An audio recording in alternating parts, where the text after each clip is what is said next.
আজকে কি মাছ হয়েছে? হ্যাঁ, আজকে কাতলা মাছ হয়েছে। এটা 1.5 কেজি ওজনের কাতলা মাছ। বড় বড় পিস দেখো, তো দেখছি। একদম বড় বড় পিস। এই দেখো, বহুত বড় মাছ।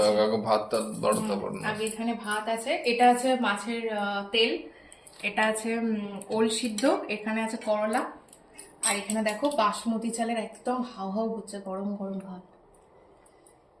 তাই না, আজকে চালটা না পুরো একটা একটা করে হয়েছে, তাই না বলো? হ্যাঁ, ভাতটা ভালো হয়েছে। হ্যাঁ, ব্যাস, তাহলে আর অন্যদিন ভাত দিউনি। সিদ্ধ হয়ে যায়। আর অল্প ভাত দিন না। আর দিউনি, থালা ধরবে না। ঠিক আছে, মাছটা দিয়ে দিই। আমি আমার বর প্রচুর ভালোবাসে কাতলা মাছ খেতে, ওর জন্য এইসা বড় বড় দেখো, আমাকে দেখো, এইসা বড় বড় দেখো কাতলা মাছের ফিলে। এখানে আছে হচ্ছে লেজা, লেজা তো আমার ফেভারিট পুরো। এই দেখো, এখানে দিয়ে দিই লেজা, কাতলা মাছের ফিলে। এখানে আছে করলা, আর এখানে আরো মাছ আছে, আলুও দিয়েছি জানো তো আজকে। এই দেখো, ইস, থালিটা সাজিয়ে নিয়েছি। কিরম লাগছে কমেন্ট করে জানিও। দেখো।